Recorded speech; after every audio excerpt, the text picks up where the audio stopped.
sejam bem-vindos ao parte 2. Ao parte 2 é ótimo. A parte 2. Estamos aqui agora no Poltergeist da família Smurley, Invocação do Mal, parte 2. Se você acabou de chegar, volta pro episódio anterior, porque eu conto um pouquinho ali. Eu tô, assim, iniciando um pouco as histórias de possessão e um pouco demoníacas, né, da família Smurley. E aí depois eu venho pra franquia de Invocação do Mal, porque o último ritual, que é o filme que acabou de sair, ele conta exatamente a história da família Smurley. Eu ainda não assisti ao filme, então eu não sei exatamente o que ele aborda, não fui atrás disso, mas se você já assistiu ou se você vai assistir e tá ouvindo agora, você vai saber exatamente a história. Porque eu tô me baseando, né, usando de fonte um livro que conta toda a história desse poltergeist aí que perturbou a família.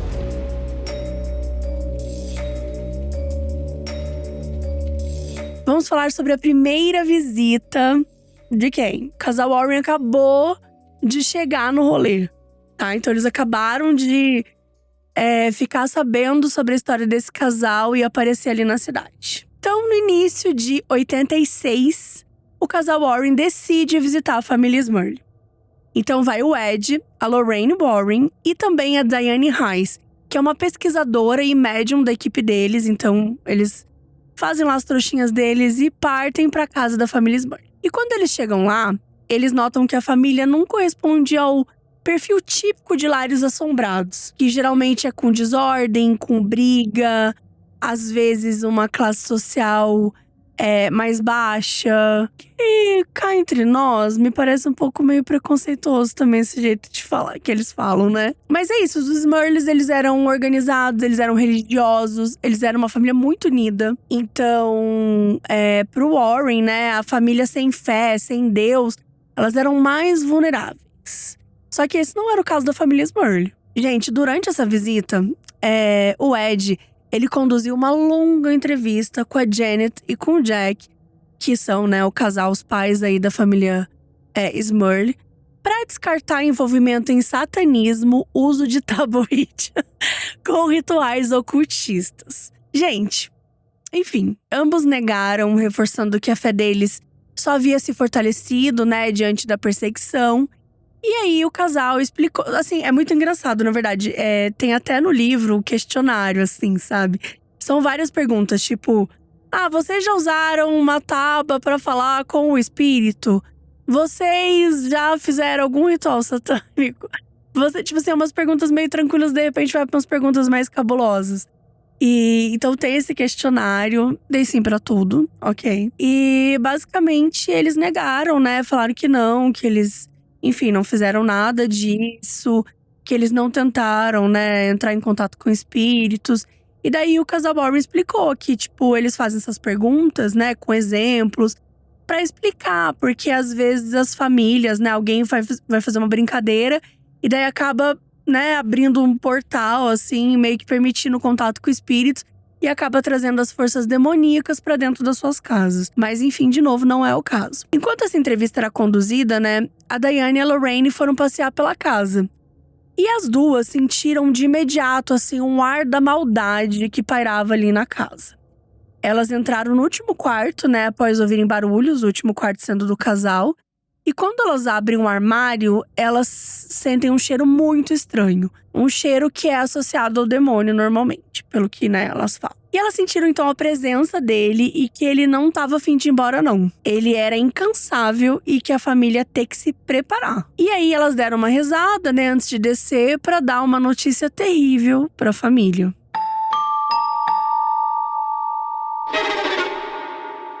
E falando em notícia terrível, já pensou caminhar com um grupo de pessoas até morrer?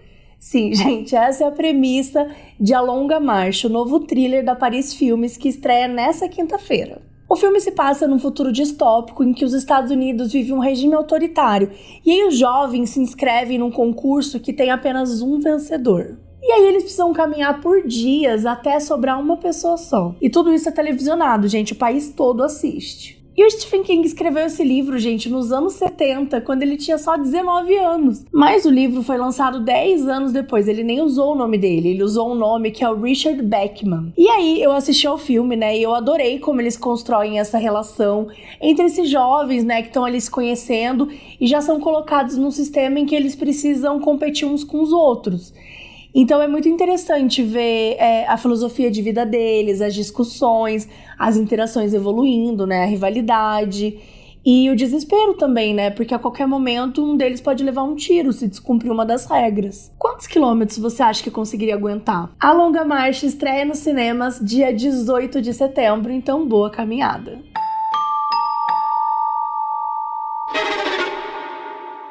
Bom, aí fizeram um questionário, fizeram aí essa tour e tudo mais. Aí se reuniram, né, na mesa da cozinha, ali no andar de baixo. E o casal Warren finalmente deu o diagnóstico à família Smurley. Então a Lorraine explicou que havia 4 espíritos na casa, uma senhora idosa, que era confusa, mas não era violenta, uma mulher mais jovem, bem sana, bem agressiva, mas que poderia ser contida ali com uma oração, um homem de bigode capaz de causar um grande mal, só que o 4º espírito que realmente importava, porque era um demônio. Então assim, eles meio que sentaram lá, tipo um chá revelação, um demônio, sabe? Tipo, e segundo a Lorraine, esse demônio ele tava na casa pra criar caos, pra destruir a família, e que ele usaria os outros espíritos como um instrumento de manipulação.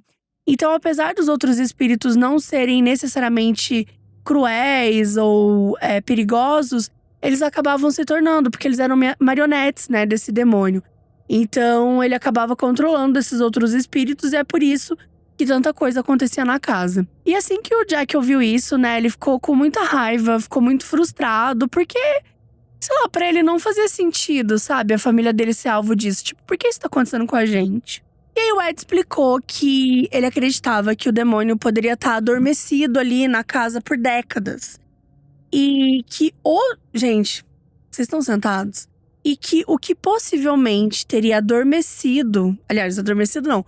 O que poderia potencialmente ter despertado o demônio era a puberdade das filhas, que fornecia ali energia psíquica. Sim. Para o casal, era um padrão clássico em infestações. A turbulência emocional da adolescência, ela dava combustível à atividade demoníaca. Então, nesse momento, a entidade também se alimentava do cansaço e da exaustão, né, do Jack e da Janet, sugando a sua energia vital como uma bateria. Pra Janet, né, ouvir o que o casal estava falando trouxe sentimentos contraditórios, né? De um lado, existia um certo alívio, tipo, beleza, agora a gente sabe o que a gente tá lidando, né? E também era importante ter alguém ali validando a experiência, porque eles estavam sendo desacreditados por muita gente, né? Pela universidade, que ela tentou entrar em contato, gente que fazia piada, enfim. Ela estava sendo desacreditada por muita gente, então era importante ter alguém ali que estava validando o sentimento que eles têm, né? Validando toda a experiência negativa que eles tinham. E trazendo uma esperança, né? Tipo, trazendo uma esperança de que as coisas poderiam ser resolvidas. Só que, de outro lado, ela sentia também um medo desesperador, né? Porque até então, ela sentia que ela tinha suspeitas. Mas ali, ela sentiu que finalmente, assim, a coisa que ela mais temia estava acontecendo. Que era, de fato, tinha um demônio na casa dela.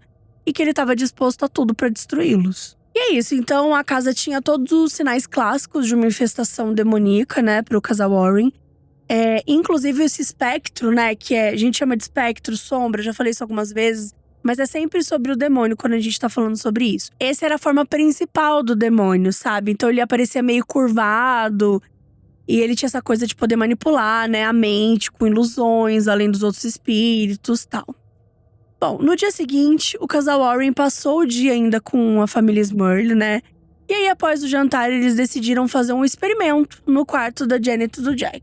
Vocês sabem que eu sou uma pessoa aqui, né? Sou a favor do experimento. E aí, eles resolveram fazer esse experimento, que era o seguinte. Eles iam usar orações, música religiosa, gravações e uma câmera com um filme infravermelho para tentar forçar o demônio a se manifestar. E aí todos rezaram enquanto eles ouviam Ave Maria na fita cassete e sentiram um momento assim de muita paz. Até que começou uma quebradeira. Um espelho preso à cômoda meio que ameaçou se soltar. As gavetas começaram a bater violentamente, tipo, abrir e fechar violentamente. A TV portátil, que estava fora da tomada, ela se iluminou com uma estranha luz branca. E aí o Ed agiu assim, rapidamente. Ele pegou água benta, ele fez o sinal da cruz. Ele ordenou que a entidade fosse embora. E aos poucos, os fenômenos foram parando. E aí todos agradeceram em oração. O Jack ficou feliz, né? Porque ele sentiu que o casal tava ali lidando bem com a situação e tal. Só que o Ed falou, cara, isso é só o começo, cara. Não deve ter falado assim. Mas ele falou assim, olha, isso é só o começo, a gente ainda tem muito pra fazer. Só que, gente, a família tava feliz, né? Porque, pô, eles estavam ali rezando e o fenômeno meio que desaparecendo, de certa forma. Então, tava surtindo um efeito ali, né? E aí, o que o Ed explicou? O Ed explicou que tem, tipo, uns spots na casa. Seriam, tipo, uns espaços. Umas aberturas, uns portais, sei lá. Não sei como ele explica, assim, exatamente. Mas são esses locais que são considerados refúgios para os espíritos. E que o quarto deles, né, do casal da Janet e do Jack, era um spot. Então ele entregou pra Janet uma oração específica, né? Pediu pra ela comprar uns materiais e tal. Velas, incensos, água benta e tudo mais. E eles disseram também que era bom chamar um padre, né? Pra exorcizar ali a casa. Só que a família Smurley tinha medo de nenhum padre aceitar. Porque assim, abençoar a casa, eles até tinham conseguido, né?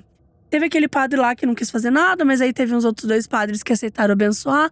Agora exorcizar era uma coisa maior, era uma coisa mais assustadora e tal. Mas eles disseram, ó, se é isso que a gente tem que fazer, né? A gente vai procurar agora um padre e vamos atrás disso. E o casal Warren se colocou bem disponível para a família, né?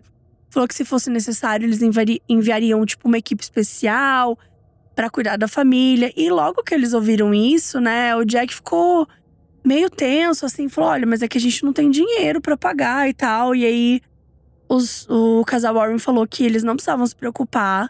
Que toda ajuda era gratuita, porque eles já faziam palestras, né, pelo mundo.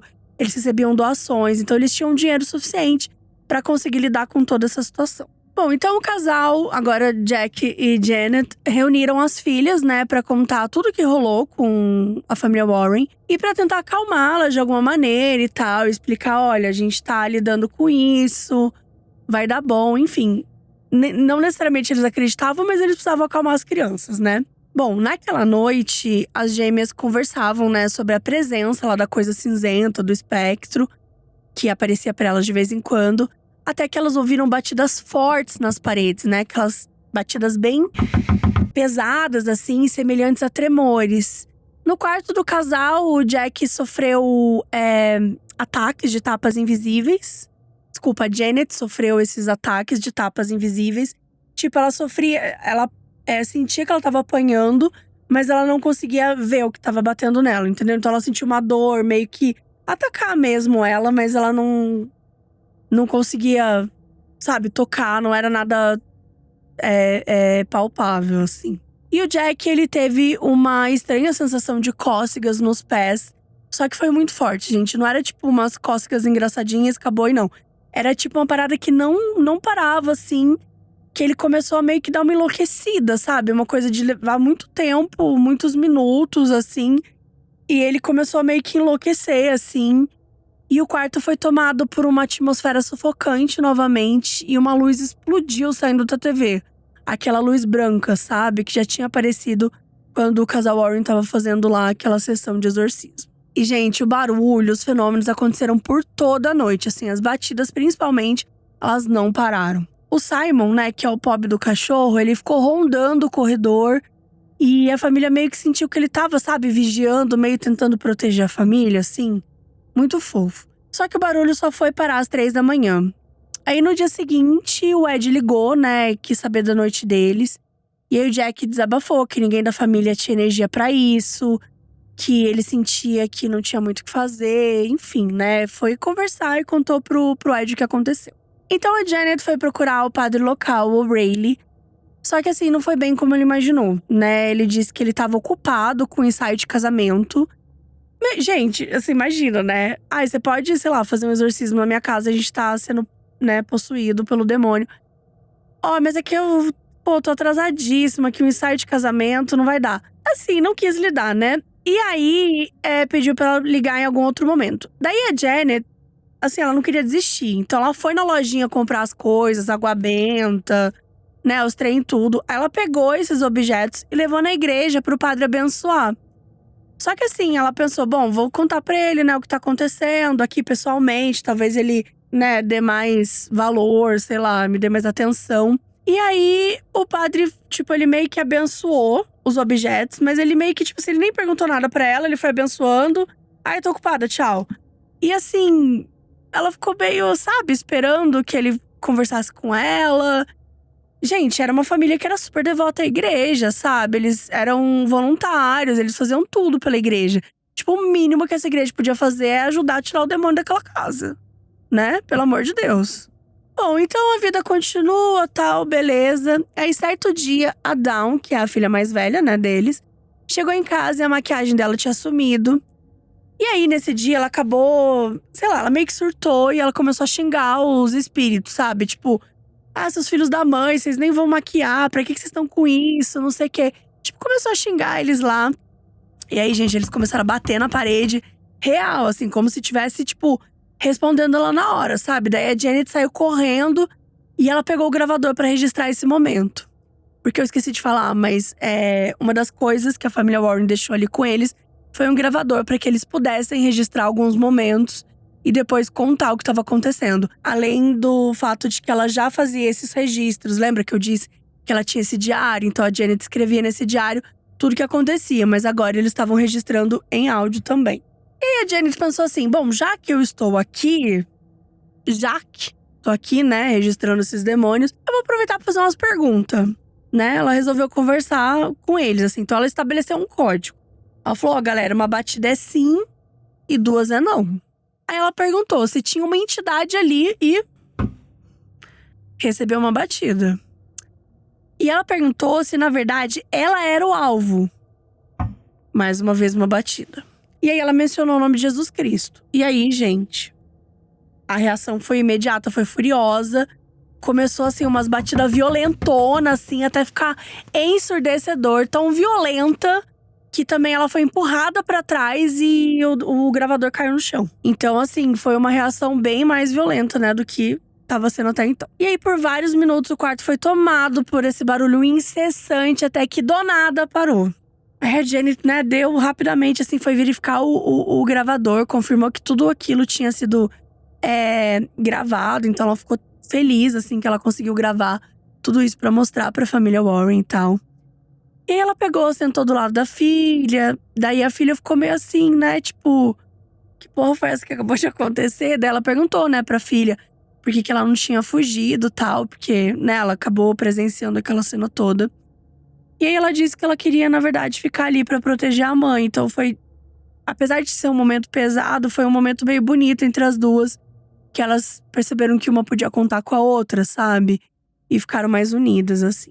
E aí, gente, agora uma série de coisas, como eu tô falando, uma série de coisas vão acontecendo, vamos contando, né? Um dia, a Jenny tava tomando banho e aí ela viu uma criatura maligna. Foi uma sensação muito pesada, foi uma coisa muito assustadora e que ela sentia que ela não conseguia escapar. Outra vez o Jack acordou e tinham duas mulheres na cama dele e nenhuma era a esposa. E uma delas, que era a mais nova, ela sorria de uma forma cruel. E assim, o casal Warren tá ligando lá pra eles quase todos os dias, perguntando o que tá acontecendo. E eles estão percebendo, né, que os ataques estão se intensificando e eles resolvem mandar ajuda. Então eles mandam dois auxiliares à casa dos Smurley. O Jason Kearns, que é tipo um secretário jurídico, né, que já havia trabalhado em casos sobrenaturais. E o Rick Munro, que é um estudante de demonologia. Bom, o Jason disse que ele já sentiu uma presença demoníaca já do lado de fora. Então, assim, ele nem precisou entrar, sabe? Um pouquinho antes de entrar na casa, ele já estava sentindo a presença. Aí eles instalaram os gravadores no corredor. Eles investigaram esses spots, né? Que são esses locais onde os espíritos ficam mais alocados, por assim dizer.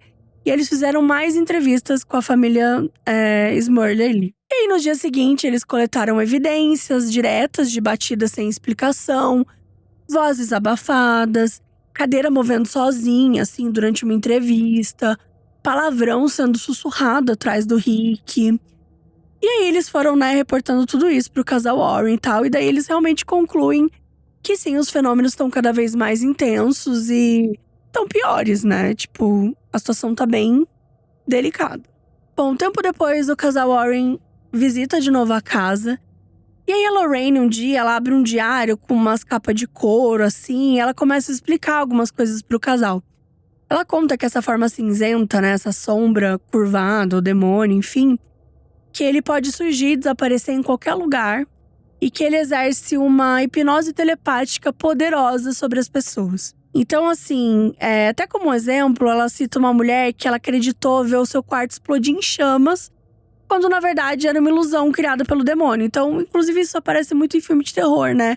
Quando a pessoa de repente olha pro espelho e ela vê o rosto dela se desfazendo, se desfigurando, mas na verdade é uma ilusão, né? Não é que tá acontecendo de fato aquela coisa. Então, a Lorraine conta como essa é a maior arma, assim, sabe? Esse poder de confundir e manipular a mente humana. E esse espectro vai usar isso a seu favor. Aí o casal Warren volta pra casa deles e, né, continua aí através do telefone, conversando com eles. E aí, nessa etapa, gente, vieram as mordidas, tá? Sim, eles começam a ser atacados com mordidas, assim. As mordidas são profundas, elas deixam marcas vermelhas, dolorosas, assim. E lembra, tipo, uma marca humana, sabe? Só que em alguns casos, as mordidas parecem grandes demais pra terem sido feitas por uma boca de uma pessoa, sabe? É meio bizarro, assim. E outro dia, o Jack passa por algo muito traumático. Ele acorda de um jeito brusco e ele vê uma figura misteriosa feminina. Tipo, metade pele branca e metade meio escamosa. Tipo uma sereia, só que ao invés de ser uma escama, sei lá, bonita, é meio uma escama com umas feridas abertas, cheia de pus. Gente, uma coisa assim, grotesca mesmo, sabe? Uma coisa nojenta. Que é descrito por eles como uma sucumbus, né? A sucumbus, segundo a mitologia, né, o folclore, ele é um demônio feminino. E sempre ele é descrito assim como se ele fosse uma natureza sexual, assim, tipo, que ele se manifesta nos sonhos dos homens pra seduzi-lo, pra roubar sua energia vital, sua força. Então é sempre descrito dessa maneira, né? Enfim, então esse sucumbus estava ali, né? E a Jen, tipo, na cama ali com eles. E ele tentava chamar a esposa, a Jen e tal, mas ela assim, ela não acordava. E o Jack tava ali a todo custo, né, tentando acordar a esposa. Ele descreve que esse ser, esse sucumbus, deita sobre ele e o violenta sexualmente. Que ele não sabe quanto tempo dura, mas que ele tem uma sensação de que são horas, mas que são poucos minutos, assim. Mas porque é uma sensação muito carregada, muito pesada, sabe? Dá essa sensação de que demora muito tempo e tal. E aí ele fica com nojo, ele fica chocado, então ele vai tomar banho, ele fica lá dentro horas. Eu preciso abrir um parênteses aqui, que eu acho que essa é uma das coisas que eu considero mais complicadas de compreender, né? Porque é uma situação muito chocante. É uma situação muito chocante, mas eu também preciso dizer que eu já recebi alguns e-mails de pessoas relatando isso, sabia? Que foram violadas de alguma maneira por espíritos. Eu nunca trouxe… Acho que eu trouxe um caso só uma vez. Porque sempre foram casos muito pesados. E aí eu não encontrei um jeito de trazer, né? De falar sobre isso. Ou até de abordar sobre isso mesmo. Ou às vezes eram relatos muito simples, assim, muito curtos. Que não fazia sentido, né? A gente trazer só a situação e tal. Mas eu queria dizer que algumas pessoas já mandaram isso. Então, é algo que é recorrente. Algumas situações que falam, né? De possessão, de espíritos. Sei lá, de poltergeist na família, sabe? Então é meio que comum falar sobre essas situações, assim. Mas enfim. Então aconteceu isso, tal. Ele foi tomar banho, ficou mal. E aí outros dias foram passando. Eles contaram isso pro casal Warren. E aí a vida foi seguindo e outros fenômenos foram acontecendo. Até que a Janet decide buscar a ajuda da igreja real. Assim, ela falou, não, a gente precisa ter uma ajuda espiritual aqui, a gente precisa ir atrás disso, né? E aí um padre chamado Conway promete levar o caso pra frente e dar uma certa esperança pra família. E mais tarde, o Jack confirma com um amigo que não existe nenhum Conway na diocese. E aí esse amigo sugere que eles procurem outro padre lá. E aí ele dá o nome de um padre que é o Emmett Doyle, que fica em Scranton. Scranton, que é a cidade de The Office, né, gente? Eu amo lembrar disso. Mas enfim, é uma cidade lá na Filadélfia, mais conhecida pela, né, essa coisa aqui do The Office, mas Scranton é uma cidade que existe real. E aparentemente tem esse padre Emmett Doyle que tá ali em Scranton e que ele pode ajudar. E beleza, o padre fala, vou ligar pra vocês, a gente vai resolver isso, vamos ajudar. Só que, gente, o padre nunca ligou, ele meteu um ghost aí na família. E aí passaram-se meses, e aí um dia a Janet virou pro Jack e falou assim: a igreja nunca vai ajudar a gente, né? E eles chegaram nessa conclusão, que talvez eles não tivessem ajuda da igreja. Isso era uma quebra de confiança muito grande, porque eles tinham passado anos se dedicando à igreja em diversas atividades, eles eram voluntários.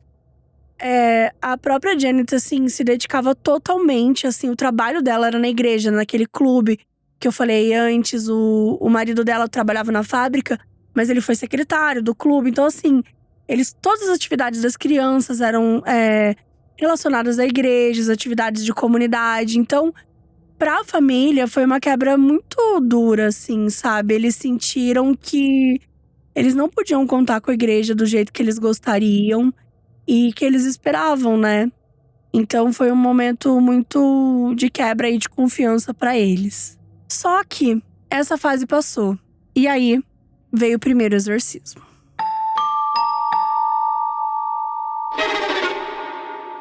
O padre McKenna, ele tinha cabelos castanhos claros, ele usava óculos e ele tinha uma voz muito gentil. Ao longo da vida, ele havia realizado mais de 50 exorcismos, sendo 20 deles bem-sucedidos. E ele estava vestido com um hábito branco da ordem dominicana e uma túnica até os tornozelos, uma estola roxa. É estola ou estola? Talvez seja estola, né? A estola roxa em volta do pescoço e um grande rosário de 15 décadas na cintura. Gente, um rosário de 150 anos. 15 décadas é isso. 150 anos, é o jeito chique de falar que é um rosário velho. Entendeu? Um rosário, sei lá, de algum sacerdote muito mais antigo ali. Bom, o ritual começou. Gente, eu preciso descobrir se é estola ou estola. Vamos descobrir juntos? Vamos descobrir juntos. Estola. Estola. Eu tinha uma desconfiança que era estola. Tá. Então, o ritual começou. A estola roxa simbolizava penitência e humildade. E as preces eram clamores a Deus para libertar o lar.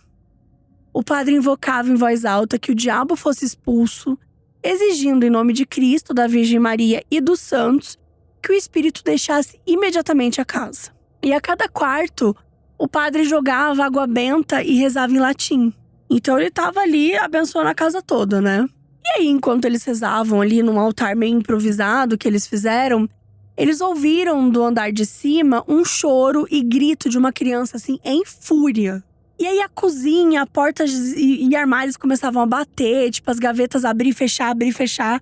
Aquela coisa toda, né? Objetos e plantas começaram a vibrar diante deles. E aí o padre McKenna, ele ergueu a voz, assim, ele começou a rezar mais alto. E a Janet e o Jack apertaram as mãos, assim, com força, orando como nunca. E a fúria daquela criança, né, que tava ali no andar de cima, aumentou. Começou a ficar muito forte, até que depois de um tempo rezando e tal, tudo parou. Veio silêncio e um perfume de rosas encheu o ar. Esse perfume, gente, vai seguir a casa durante muito tempo, porque todas as vezes que coisas boas aconteciam, ou que, de certa forma, eles davam uma vencidinha no demônio, esse perfume de rosas vinha, sabe? Então é um cheiro que fazia muito bem ali pra família. Eles tinham um carinho por esse cheiro. Mas dessa vez era a primeira vez que eles estavam sentindo.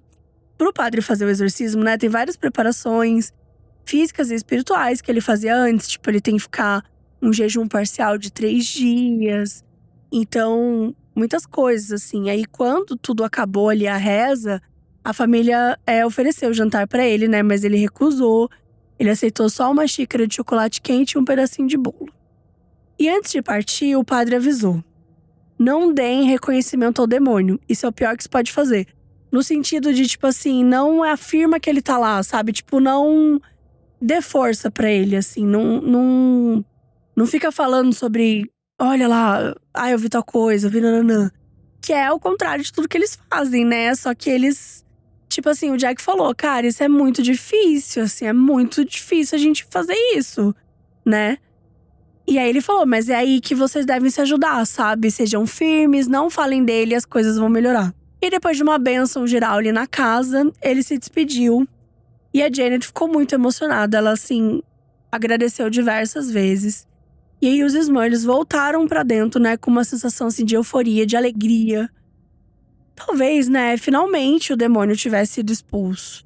Mas nos próximos dias eles descobririam a verdade.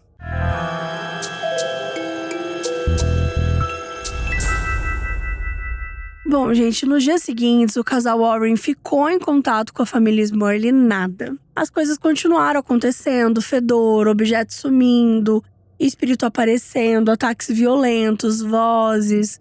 Uma das gêmeas, né, das filhinhas mais novas deles, ficou super doente e ela perdeu 3 quilos em 2 dias. Ela acabou sendo hospitalizada e ela ficou 1 semana internada. Sim, ficou muito claro que o exorcismo tinha falhado. E nada tinha, né, se resolvido por ali. Nessa época, as histórias da casa já estavam mais conhecidas. Gente, o telefone não parava de tocar. Eram amigos, família, às vezes a imprensa, enfim. Um dia, a Dawn estava tomando banho e ela sentiu uma presença física segurando o braço dela. Ela acabou conseguindo se desvencilhar e tal, mas assim, mais uma vez, a família ficou com medo, né? Principalmente a mãe e o pai, porque eles ficaram com medo de fazer alguma coisa com a filha, sabe? Eles sempre ficavam desesperados.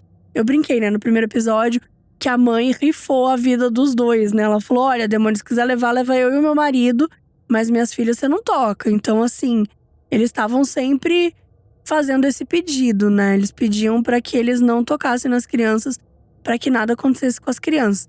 Mas, infelizmente, elas viveram muitas dessas coisas, mas, assim, realmente foi mais ameno com elas. Quer dizer, mais ou menos entre aspas, né? Porque teve aquela Shannon que, coitada, foi jogada da escada, caiu o lustre perto dela, machucou o ombro. Mas assim, acho que de tudo que aconteceu, podemos dizer que tá mais leve. Um tempo depois, a família Smurl foi para um acampamento em Holmesdale pra buscar algum tipo de férias, né, gente? Eles queriam tirar férias da casa, né? Geralmente as pessoas tiram férias pra ficar calmo, pra ficar tranquilo do trabalho. Eles estavam assim, de boa com o trabalho, eles queriam era fugir da casa. E aí no início parecia tudo normal, só que aí o Jack começou a sentir uma presença maligna.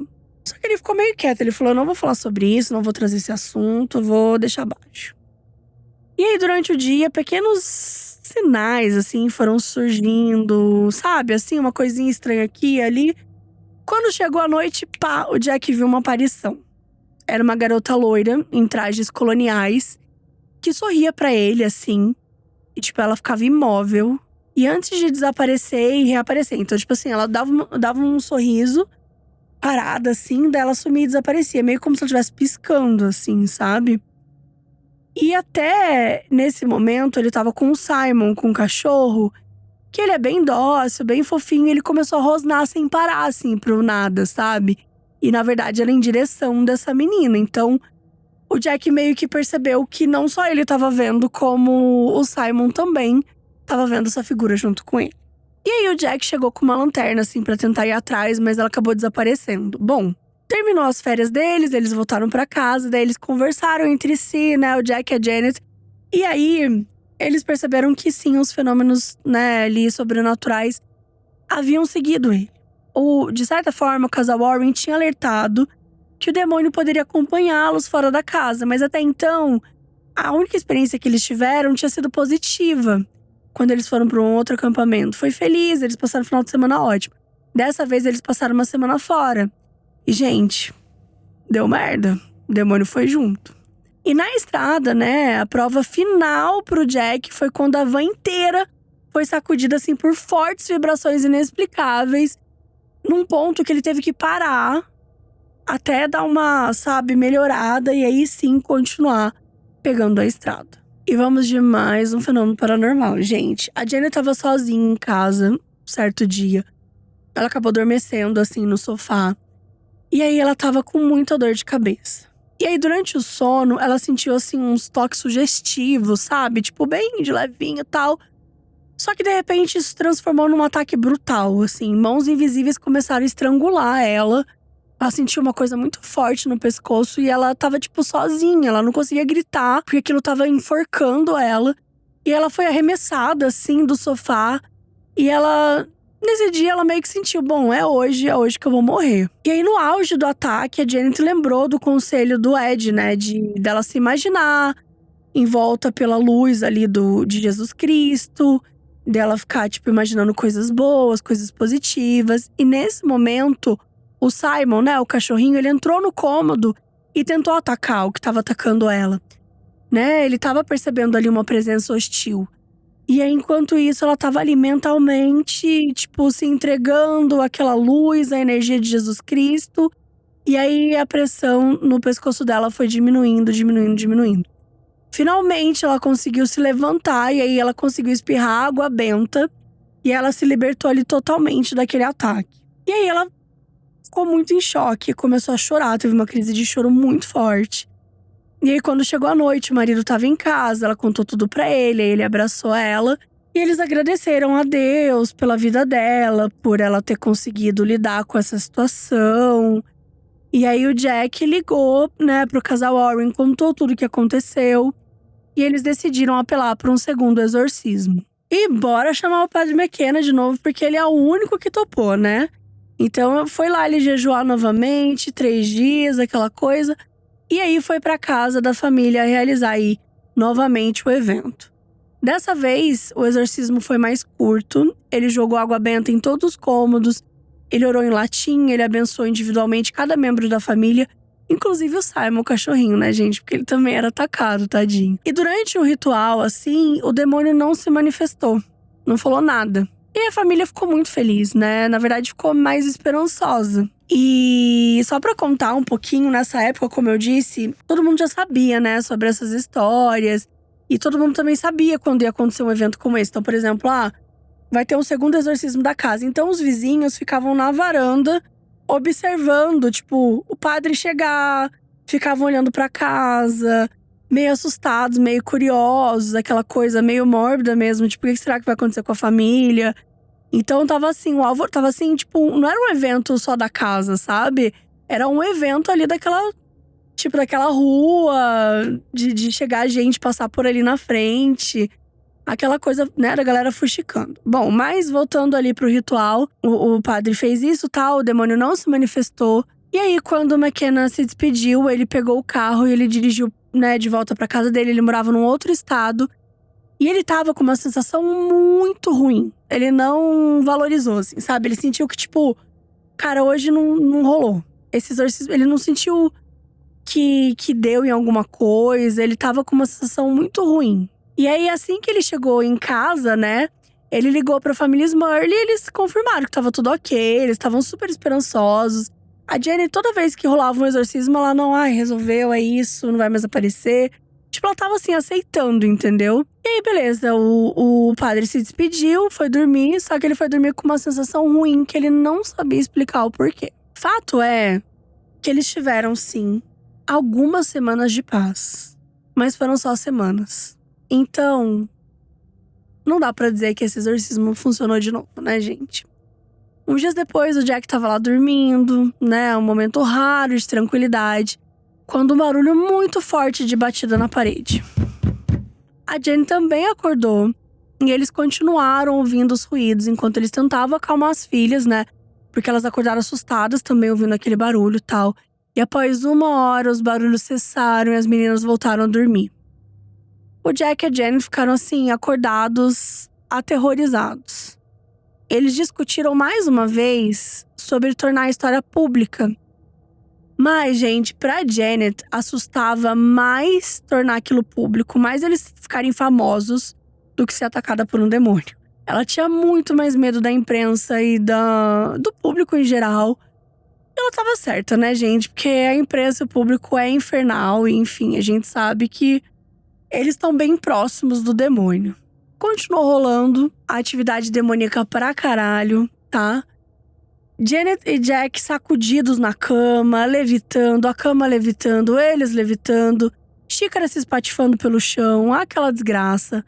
A família desesperada, Janet começou a chorar muito, sabe? As crianças choravam muito, aquele trauma generalizado, assim. No dia seguinte, a Janet foi atacada de novo por mãos invisíveis.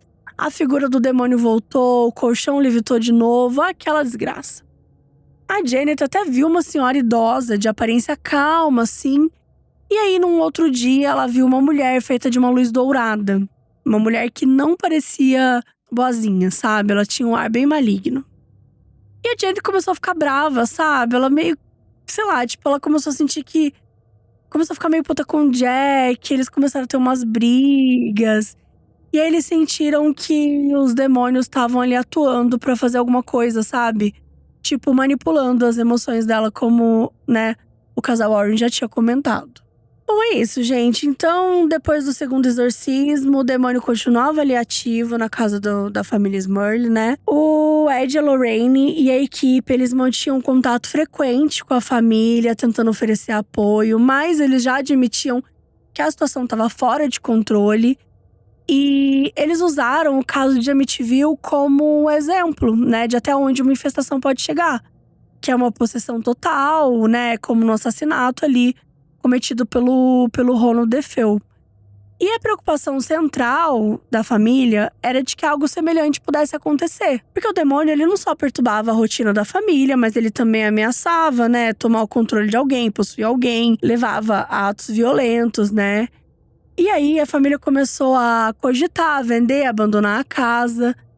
Só que o Ed disse que provavelmente o demônio ia seguir eles. Então, assim, muitas pessoas falam, né? Tipo, mas por que eles não abandonam a casa e vão embora, não sei o quê. Além de não ser fácil, né? Eles não tinham dinheiro, eles tinham comprado a casa por $4.000. Foi, tipo, um valor muito X que a família… Que os pais do Jack, né, venderam pra ele uma parte da casa. E, gente, imagina, você quer fugir da casa, daí o cara fala, mas é que o demônio vai perseguir vocês. Imagina, gastar uma puta grana e chegar na nova casa, o demônio tá lá. Foda, né? Mas, honestamente, eu ia arriscar sim, porque… Olha, vai que o demônio perdia o endereço e a gente já se livrava de uma vez. Porque, assim, aquela casa não dava. E aí, gente, alguns parentes da família deram umas visitas, assim… Eu, honestamente, não sei de onde que eles tiraram coragem. Mas um irmão do Jack, um sobrinho dele visitou. E eles também passaram por situações super assustadoras. Então, assim, o bicho não pegava só com eles, entendeu? Era todo mundo ali da casa. Bom, gente, o fato é que eles resolveram tornar a história pública, né? Eles acharam que se eles tornassem a história pública, talvez a igreja fosse obrigada a agir, né? Então, a Janet falou, olha, apesar do risco de ridicularização, né, que a gente pode sofrer… Então eles estavam ali preparando o casal, né, pra, tipo, expor ao público, contar, enfim, ver o que vai dar.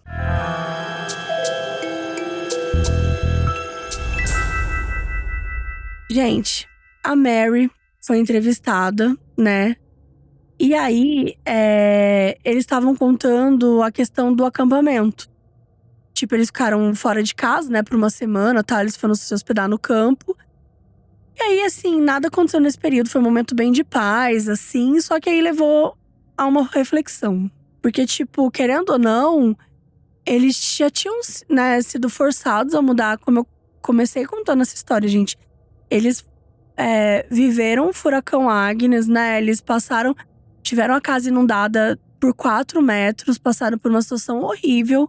E aí, quando eles finalmente são obrigados a mudar de casa, depois de gastar uma grana, né, fazendo reforma e tudo mais, eles mudam de cidade, eles mudam de casa, pensando que beleza, encontramos um lugar pra passar, né, os anos de aposentadoria, no caso da Mary e do John, e a família do Jack e da Janet, meio que um lugar pra ter uma vida em comunidade feliz, com a igreja, com a família. E não, do nada, assim, demônio, espírito, possessão… sabe? Tudo pra cima, bateção na parede, aquela loucura toda. E daí a Mary continuou, né, dizendo que a família meio que fez um pacto, assim, no acampamento. Que eles iam continuar a viver juntos. Nessa época eu falei, né, aliás, no episódio passado, eu falei que a Mary e o John se mudaram depois de uns anos e tal. Mas aqui, eles ainda não tinham se mudado, tá? Por isso que eles ainda estavam vivendo ali com eles. Mas aí eles fizeram esse pacto, né, que aquela coisa não ia derrotar eles, que se precisasse um dia eles abandonariam a casa, eles iam alugar outra. E daí a entrevistadora pede pra Mary descrever o acampamento, né? E daí ela tá lá descrevendo a paisagem e tudo mais. Aí no meio dessa descrição assim, ela fica meio estranha, a Mary. Ela faz uma pausa, daí ela conta que uma noite as nuvens ficaram pesadas, ficaram escuras. E ela meio que começa a falar com a voz embargada, assim, uma voz meio grossa. Enfim, uma voz pesada, assim. Daí ela vira e fala assim: o demônio atacou a minha cama no acampamento. Ela conta que a cama era parafusada no chão, então era impossível que ela se movesse, mas que a cama ficava se movendo. E que quando ela levantou, isso quem tá contando, gente, é a avó, tá? A Mary Smurl.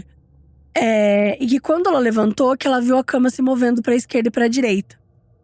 E que dava pra ouvir os parafusos se desprendendo, assim, do chão, sabe? Então, foi um momento meio assustador, né? E a Mary contou que agora ela tava super exausta, que ela tava super sem energia. E aí ela fala que, tipo, não importa onde ela esteja, que o demônio pode fazer o que bem quiser com a família. E aí ela, tipo, lamentou que, na verdade, as férias não tinham sido tão incríveis assim. Que eles fizeram, então, essa entrevista, vida que segue. Aí um dia, o casal Warren tava trabalhando num outro caso no norte de Nova York. Só que a Lorraine, né, fazia questão ali de manter contato telefônico com a família Smurl pra entender como é que tava, o que tava rolando, enfim. E a Jane contou que no dia anterior a casa tava com um cheiro de fezes, tava com um odor rançoso, que ele tava meio que impregnado assim nas paredes, que naquela manhã ela não tinha conseguido se levantar da cama. E ela não sabia dizer se tinha a ver com exaustão, com depressão, mas que ela não conseguia se mover. E aí ela continuou o relato, né? Ela disse que além de uma fraqueza assim, ela sentiu uma mão agarrar a nuca dela. Tipo, como se viesse uma mão assim de dentro do colchão, sabe? Como se tivesse alguém assim embaixo da cama segurando ela. E que ela não conseguia sair de jeito nenhum. Então, ela fez algo atípico pra situação, né? Principalmente pelo que eles combinavam ali. Ela resolveu conversar com a mão. Ou com o dono dela. E aí ela fala: eu não me importo com o que você quer fazer comigo. Se quiser me matar, vai em frente, me mata. Eu não vou lutar. Eu tô perdendo minha sanidade, então por favor acabe com isso. Me leva logo, mas deixa a minha família em paz. E ela conta isso. Que aí de repente a mão se vai, assim, tipo a força que segura meio que começa a fraquejar, assim, solta. E que foi aí que a Janet entendeu, assim, sabe? Que era um vampiro, sabe? Que ele se alimentava deles. Não do seu sangue, mas do seu tormento, da sua energia física e mental. E aí, quando ela tava esgotada ali, meio que o demônio não tinha mais o que sugar ali dela, né? E por isso que ele foi embora, assim. E aí, a Lorraine, né, imagina, ouvindo aquilo ali no telefone, tá bom, conta mais, né? E aí, semana passada, aquela coisa toda. E daí, a Janet contou que ela ouviu sussurros e gemidos pela casa, que ela tava ouvindo com muita frequência, o tempo todo. Mas que isso não tava incomodando mais não, porque ela concluiu que tava enlouquecendo mesmo. Nessa época, foi uma época que ela ficou muito mal, assim. Então ela meio que desistiu de lutar. Ela falou: vou fazer isso mesmo e foda-se. E é isso. E ela conta que no dia seguinte ali do incidente da cama, né, ela tava na cozinha. Quando uma luz forte, assim, o bastante, sei lá, pra quase cegar, se manifestou ali por trás da porta de tela. Que é a porta da cozinha. E era quase como se fosse assim, uma apresentação de fogos de artifício, sabe? Uma coisa bem estranha. Eu falei a mãe, mas na verdade é a sogra da Janet, porque é a mãe do Jack. E daí a Mary tava apavorada, né? Daí a Janet segurou as mãos dela, olhou bem nos seus olhos e disse o quanto a amava. E aí que a Mary retribuiu ali as palavras e que naquele momento a coisa vazou. E a Janet contou que o Jack também… O Jack não, o John, né, o vô, tinha sido atormentado por um demônio que perguntou se não ficava sexy na cama. E que ele ficou meio paralisado, assim, sabe, de costas pra cama e com medo de se virar e encarar aquela coisa. E aí, quando a Janet terminou de contar tudo, a Lorraine falou que realmente não só estava se intensificando, como estava acontecendo com vários membros ao mesmo tempo. Então era tipo, deu a louca no demônio, era isso e bora seguir. E aí um dia o Jack convenceu a Janet de falar com um jornal, que seria o Sunday Independent, né, um jornal ali local. Só que eles combinaram o seguinte, que eles iam tentar falar com a diocese primeiro. E daí, se a diocese não respondesse, não desse, sei lá, trela pra eles, aí sim, eles falariam com a imprensa. Só que a Janet foi até a diocese e conseguiu chamar atenção. Eles conversaram com ela, escutaram a história dela e prometeram que ia ajudar a família. E aí ela meio que desistiu, assim, de fazer a entrevista. Só que o Jack falou que era importante. Então eles acabaram dando a entrevista mesmo assim. Então o Jack se preparou para colocar a história da família, né, ao escrutínio público, por assim dizer. O casal Warren acompanhou eles até para dar suporte. E a Janet se surpreendeu, né, com quanto a repórter, a Sandy, foi empática e tratou ela de forma com bastante empatia, com bastante carinho, sabe? Bem… Ela não esperava, assim, então foi bem chocante. E a Janet expôs detalhadamente o caso, né? Ela reforçou que ela precisava da ajuda da diocese. Foi isso, né, gente? Eles contaram essa história, enfim, deram essa entrevista. E a reação foi a pior possível, né, gente? Porque se eles já não tinham paz dentro de casa com os demônios, agora que eles pararam de ter paz fora da casa também.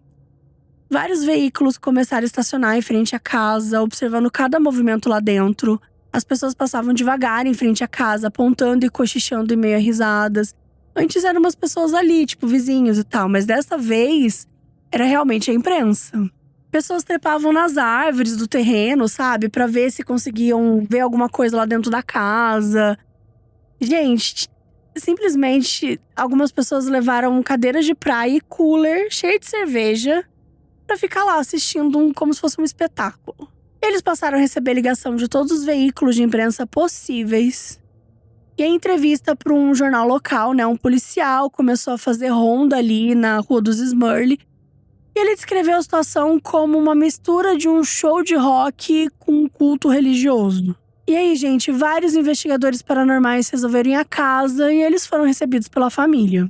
E aí depois eles saíam dando várias entrevistas, enfim. Um deles narrou numa entrevista ao New York Post que a casa tinha um terrível odor rançoso.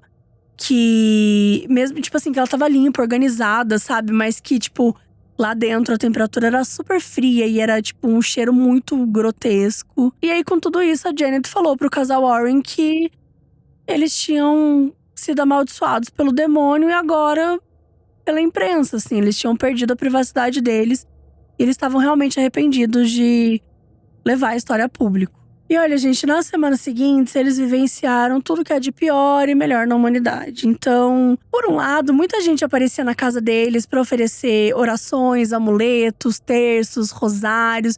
Tipo, pessoas que queriam ajudá-los, né, nessa batalha contra o demônio.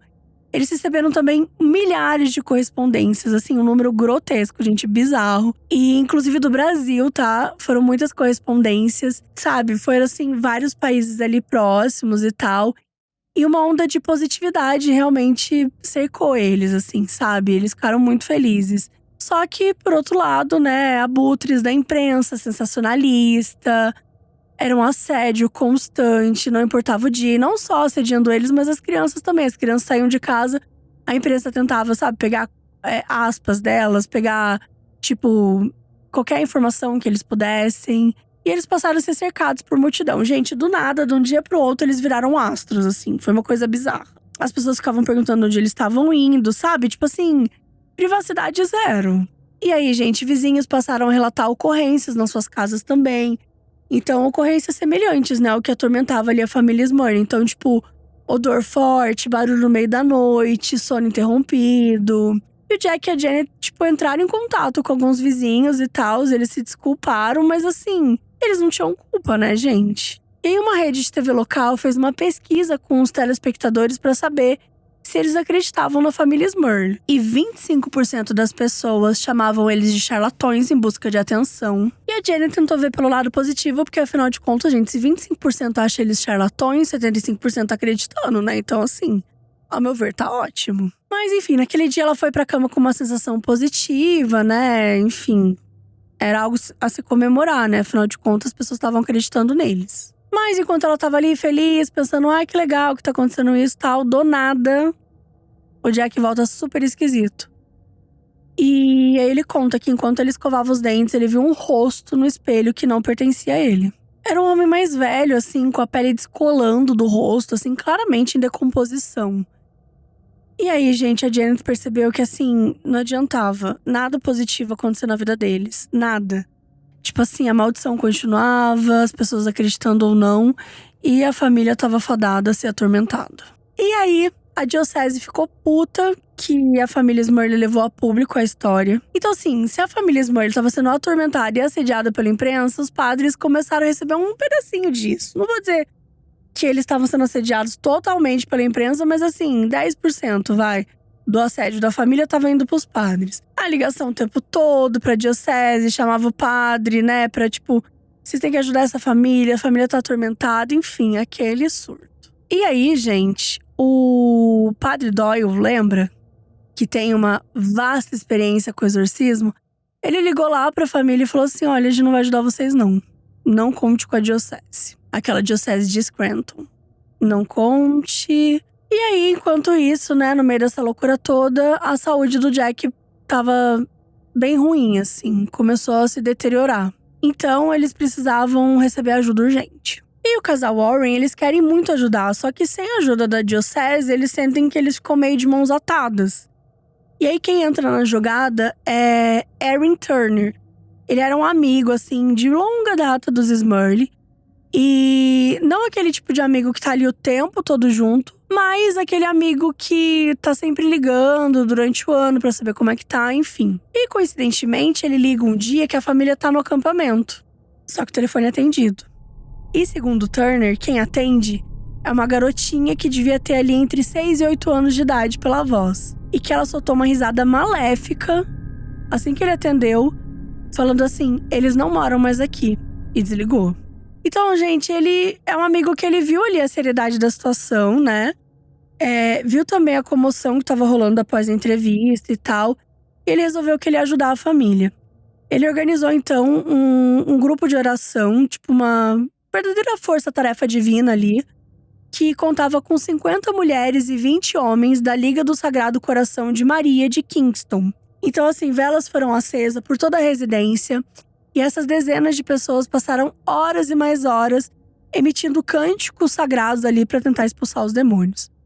E a atmosfera da casa se transformou, sabe? Os Smurl voltaram a sentir esperança de que talvez isso poderia ajudá-los. Então foi, assim, mais um momento feliz ali na família. E aí, gente, eles tiveram semanas de calma e paz. Talvez tudo tivesse resolvido, talvez eles estivessem em paz, até que um dia a televisão que ficava no quarto da família, né, no quarto do Jack e da Janet, passou a ricochetear pelas paredes do dormitório, como se fosse uma bola de pinball, tá? E a Janet começou a chorar, a gritar, eles não vão deixar a gente em paz, aquela coisa. Sentiu que a vigília cristã tinha falhado, né? Porque, mais uma vez… Assim, gente, eles até tiveram umas semanas, né? Assim, se for pra falar. Mas eles estavam realmente perdendo toda a esperança. É aquela coisa, eles perdiam a esperança, vinha uma coisa, vinha uma ideia. Ai, dessa vez vai. E perdi a esperança de novo. Então era uma emoção muito pesada também que eles estavam sentindo, né? Uma energia muito… Sei lá, eles colocavam todas as expectativas naquela bandejinha ali. Aí tudo caía no chão, aí de volta pra tristeza. Então era realmente muito intenso. E aí, gente, eles conseguiram que a diocese de Scranton voltasse ali a atuar de alguma maneira. Nessa época, o Jack tinha perdido 10 quilos e a saúde dele estava assim em frangalhos. Só que por pior que a saúde dele tivesse, a igreja sentia que eles não precisavam agir, que eles não podiam agir. E aí o Jack, tipo assim, eles iam lá visitar, eles abençoavam e tal, mas eles não queriam fazer exorcismo, eles não queriam fazer nada muito, sabe, chamativo. E a Janet fez ali uma última tentativa, ela ligou pra outro padre e… Gente, o McKenna, né? E ele foi lá e… bora fazer mais um exorcismo.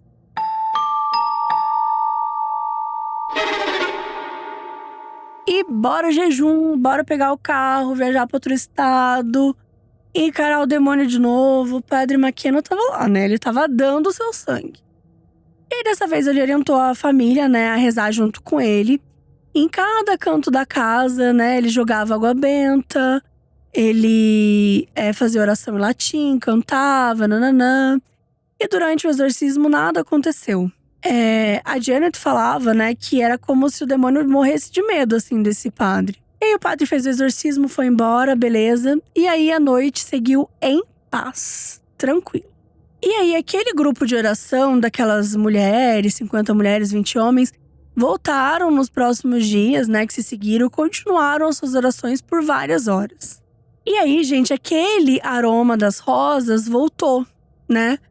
Voltou o aroma, não estavam mais sentindo aquele odor pútrido dentro da casa, fétido. Não estava mais, era só um aroma gostoso de rosas. E de certa forma, essa corrente de fé, do padre, dos fiéis, meio que fez efeito, né? Uma ligação até pro Ed, a Janet contou que estava muito feliz, que tinha dado tudo certo. A saúde do Jack foi melhorando, assim, consideravelmente, né, nos próximos meses. Ele engordou, ele voltou, né, a ter o peso dele normal e tal. Ele voltou a se sentir um homem forte, saudável, né, voltou a ficar na cadeira favorita dele, assistindo TV. E aí o Natal já tava meio que se aproximando ali, né. E eles até usaram, né, planejar uma ceia, qual presente ele ia dar pros familiares. Olha, eles estavam assim, na maior alegria. Certo dia, né, ao desligar a TV e se dirigir pro seu quarto, o Jack passou em frente e ele viu uma figura familiar encarando ele. E sim, gente, era o demônio novamente. Ele tava com um manto preto, uma figura ali levemente translúcida. Só que a aparição agora era diferente. O demônio tava encarando ele com uma seriedade, assim, sabe?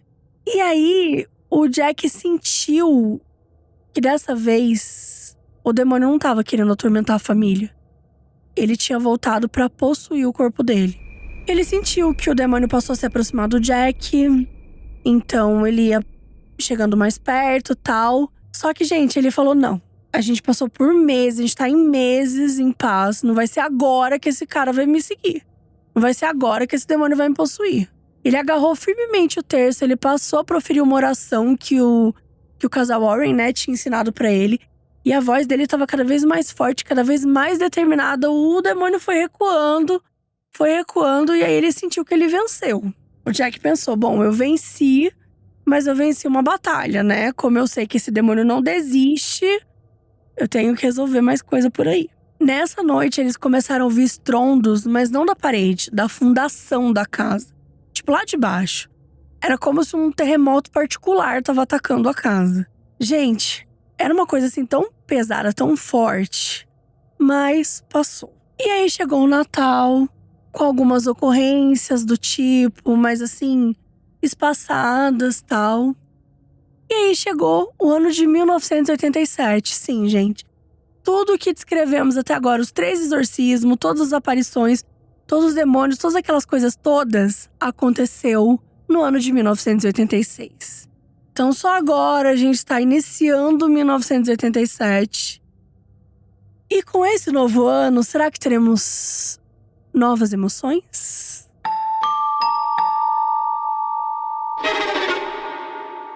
Fato é, gente, que veio janeiro e com ele os demônios continuaram atormentando, tá? A todo momento os sussurros eram ouvidos nos cômodos. O Jack e a Janet iam dormir ouvindo risadas demoníacas. Olha, foi um inferno. O Ed até fez um relatório, né, que foi um dos últimos relatórios que ele fez sobre o caso, que ele conta, o assombro continua. Quero saber por quê, quero saber a razão, mas não consigo descobrir. Como demonologista, esperava ter uma resposta, mas não tenho. Ainda mantemos contato com a família Smurley pelo menos uma vez por semana, assim como o padre McKenna. Eles se sentem acolhidos por nós, se sentem protegidos e tal, mas as garras do demônio parecem não querer largá-los. Felizmente, até agora não parece que o demônio tenha avançado para a possessão. Mas temos que nos manter vigilantes, pois sabemos que é o objetivo da entidade infernal. Ele fala que a única coisa que eles podem oferecer é as orações, que espera que um dia a casa volte a cheirar como rosas. E aí, gente, os Smurley passaram a viver uma vida bastante reservada. Eles se mudaram, finalmente. Eles se mudaram para um subúrbio próximo ali de onde eles moravam, na Pensilvânia. Mas não se sabe mais nada sobre o seu cotidiano. Se foram deixados em paz pelo demônio ou não, não dá para saber. O livro termina assim, que eles optaram pelo silêncio, pela paz e simplesmente se mudaram e foram embora. E o que aconteceu, né, com a casa depois disso? Em 1988, a casa foi colocada à venda e passou por diferentes proprietários, dentre eles um homem chamado Richard Bridle. Ele adquiriu o imóvel para tornar, né, uma casa de aluguel, um Airbnb. Só que, né, por conta da fama de assombrado, ele sempre teve dificuldade em alugar.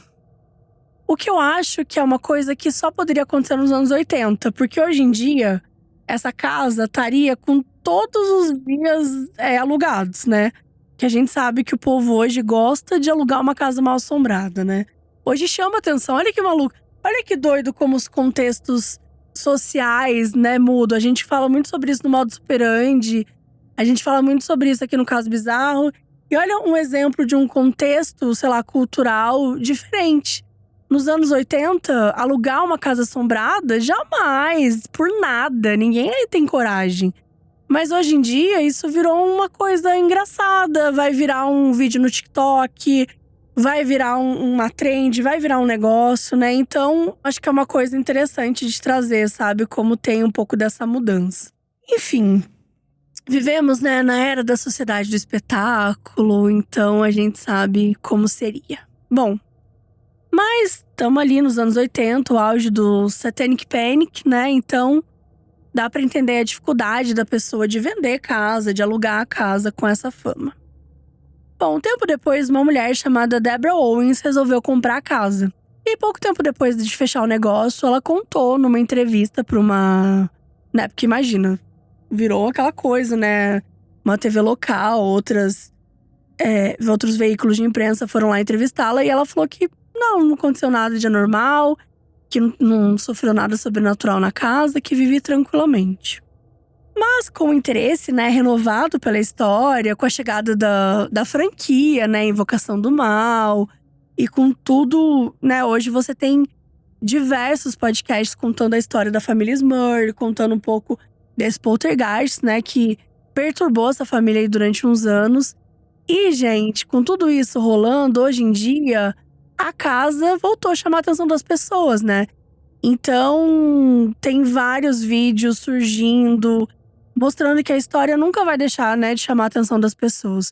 A gente vai colocar uns exemplos, assim, de vídeos de pessoas visitando, assim, a casa, mostrando um pouco por fora, enfim. E no capítulo final do livro, né, em até num tom reflexivo, o autor descreve a vida atual da família Smurley, atual no caso ali em 1987, que eles continuavam em busca de normalidade, né, tentando manter a fé e a rotina, apesar da fama e da curiosidade pública. Que eles eram alvos de entrevistas, programas de TV e críticas, mas que eles insistiam que tudo que eles relataram era verdadeiro. E o casal Warren também reforçou a realidade dos eventos e alertou que sim, infestações demoníacas podem persistir por anos. E aqui a gente encerra a nossa história da família Smurley, do poltergeist da família Smurley. Espero que vocês tenham gostado. Foi muito especial trazer esse relato aqui pra vocês. Agora eu quero muito assistir ao filme, ver o que eles trazem, assim, dessa história toda. Porque é babado. Eu vi que no trailer tem a cena clássica do lustre. E quando contam a história da família Smurley, geralmente eles usam o lustre como ponto de partida. Porque foi a primeira vez que a família ficou meio assustada. Mas já tinham muitos fenômenos acontecendo, como vocês puderam perceber aí durante o episódio, né? Principalmente o primeiro, que muita coisa aconteceu. Então, difícil dizer, né, que foi ali no lustre. Mas acho que foi ali a primeira vez que a Janet e o Jack estavam sentindo que a vida deles estava correndo perigo, né? Por isso que eles trazem muito esse momento do lustre como um momento ali impactante na história deles. Mas é isso, essa é a história da família Smurley. Espero que vocês tenham gostado e até o próximo episódio.